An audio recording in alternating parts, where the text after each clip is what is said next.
लक्ष्य एक ही बनाना, किसकी तरह? पानी की तरह।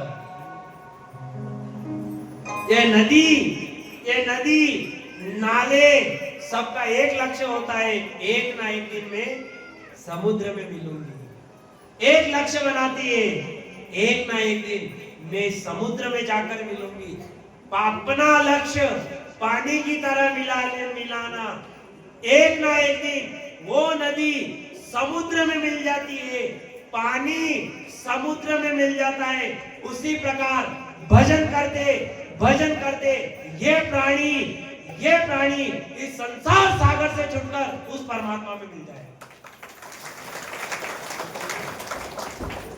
ना लक्ष्य पानी की तरह बना, यूं नहीं हो छोटे बच्चे की तरह जिद करो। बच्चा पालने में सोता है, वो रोता है तब तक अगर नॉर्मली रोवे, अगर न्यूज जो रोवे तो माँ ध्यान नहीं दे बढ़ माँ व सासू माँ की दे ए बेटा लालो घणो रोई रो, वह माँ की दे रोई नहीं रो, यो फतुर वेड़ा करियो है, अणको रोज असली नहीं है, अबार दूध पिलायो न बार सुलायो है। रोए माँ ध्यान नहीं दे, रोए वो माँ ध्यान नहीं दे, पर जब बेटा एक किलकारी कर दे, माँ वो माँ कोई भी काम कर रही हो छोड़कर चली आती है। उसी प्रकार भजन करते जाओ, अंत समय में किलकारी होएगी परमात्मा और वो सांवरा दौड़कर आ जाए बच्चे की तरह।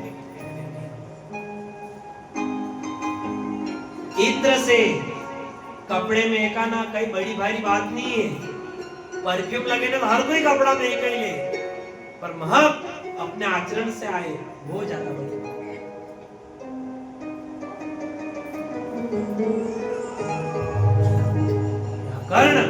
कर्ण दानी था, कर्ण जितना दानी संसार में कोई नहीं हो सकता है। महाभारत की युद्ध कर्ण पड़ा हुआ है, कुरुक्षेत्र में पड़ा हुआ है, ना तो चल सकता, बोल सकता, निश्चल की भांति पड़ा हुआ है। भगवान कृष्ण ने कहा अर्जुन चलो मां हस्तिनापुर कुरुक्षेत्र में चलते हैं, सबका हाल देखकर आते हैं। आए, कर्ण की दशा देखी, भगवान ने प्रणाम किया कर्ण, क्योंकि जब कर्ण के बाण मारने की कहा भगवान ने, जैसे ही कर्ण के बाण लगा और कर्ण रथ से गिरा, तब भगवान के हाथ से जो अर्जुन की रथ की डोर थी वो डोर भी छूट गई। भगवान की आंखों में आंसू आ गए। अर्जुन ने कहा कान्हा तुम क्यों रो रहे हो? भगवान ने कहा आज इस संसार से एक दानी और चला गया। अरे ये दानी, भगवान ने कहा अरे अर्जुन एक धर्मात्मा और था और आज एक और चला गया।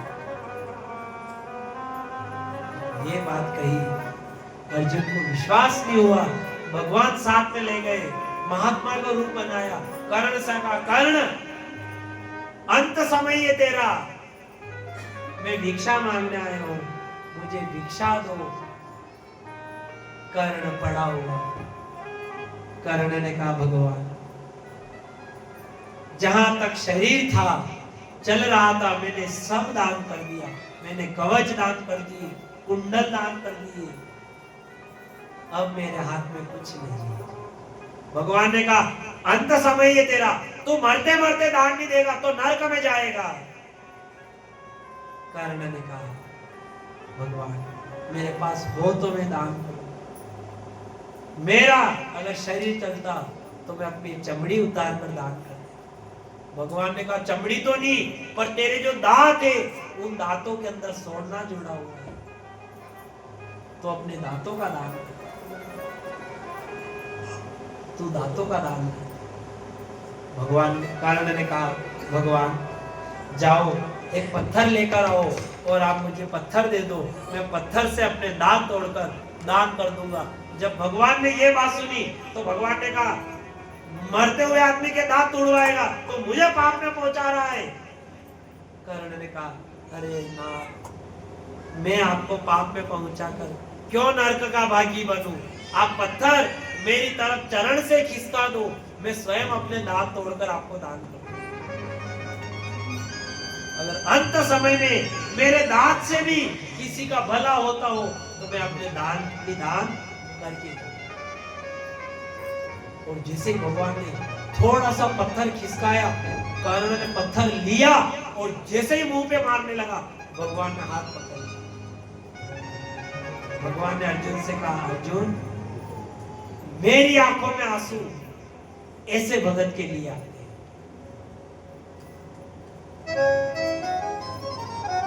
भगवान ने कहा, व्याकुल हो गए। भगवान ने कहा, कर्ण मांग, क्या वरदान मांगता है? कर्ण ने कहा, हे भगवान मुझे ऐसी जगह जलाना जहां कोई नहीं जला हो, जहां कोई नहीं जला हो, मुझे ऐसी जगह जलाना, मैं ये वरदान मांगता हूं। और ऐसी जगह भगवान ने खूब देखी, कहीं नहीं मिली। आखिर में भगवान ने कर्ण का दाह संस्कार अपने दोनों हाथों के ऊपर, सात दुशासन दुर्योधन का दिया, पर एक कर्म ने भगवान के हाथों।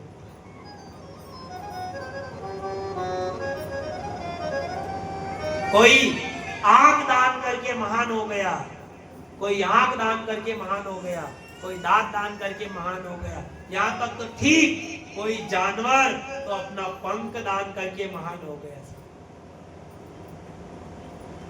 राम कथा में आती है कथा, सीता माँ का हरण हुआ, माँ ने सबसे कहा रक्षा करो, मेरी रक्षा करो, ये रावण मेरा हरण कर रहा है। कोई नहीं आया, एक पक्षी उड़ता हुआ आया, वो जटायु आया। कहने वाले ने जटायु से कहा, तुम कहाँ जा रहा है? मैं रावण से युद्ध लड़ने जा रहा हूं। अरे रावण पे चंद्रशाली तलवार है, वो तुझे मार देगा, क्या मिलेगा तुझे मरकर? जटायु ने कहा, कुछ नहीं मिलेगा मरकर, पर जहां तक प्राणों में प्राण है, शरीर में प्राण है, तहां तक तो मैं लड़ूंगा।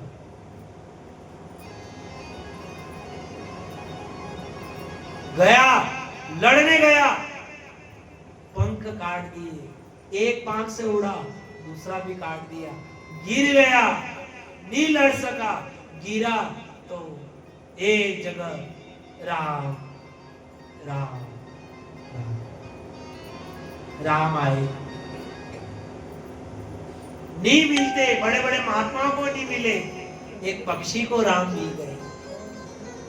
राम ने कहा, अरे कौन हो आप? मैं जटायु हूं। मेरी सीता को देखा? हाँ, रावण ले जा रहा था, मैं युद्ध करने गया। जब इतनी सी बात राम ने सुनी तो राम ने कहा, अरे आप युद्ध करने क्यों गए? आपको पता था कि रावण बलशाली है, मैं रावण से नहीं जीत सकता, फिर रावण से युद्ध करने क्यों गए? जब ये बात जटायु ने सुनी, राम ने कहा, क्या मिला आपको रावण से युद्ध करके? जीते रहते तो संसार देखते। जटायु ने कहा, राम, मुझे रावण से युद्ध करने के बाद अगर मैं नी रावण से मिलता, नी रावण से युद्ध करता, तो केवल राम राम जतन करता, पर रावण से युद्ध करने के बाद मुझे राम पहले मिलते नहीं मिलते, पर मेरे दोनों पांव कटने के बाद मुझे राम मिलते।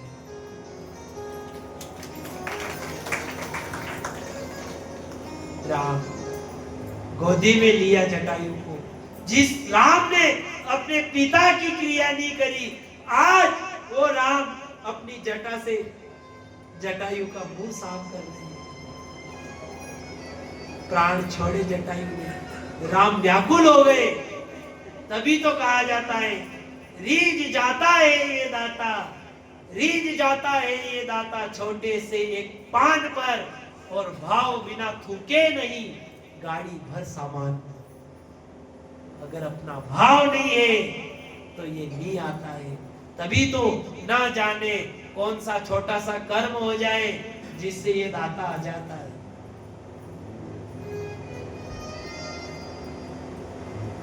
एक कर्म की वजह से, छोटे से कर्म से ये दाता मिल जाता है, अन्यथा संसार का क्या भरोसा है। तभी तो कहा जाता है, अपनी प्रेस, एक तो अपनी प्रेस और एक अपनी प्रार्थना, दोनों को हमेशा गर्म रखना।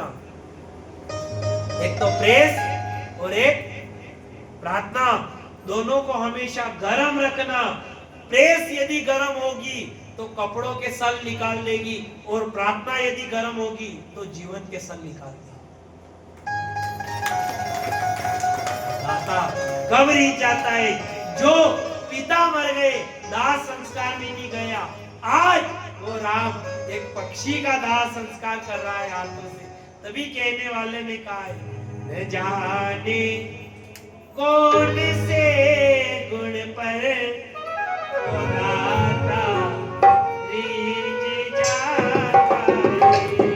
न जाने कौन से गुण पर वो दाता रीझ जाता है।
Raro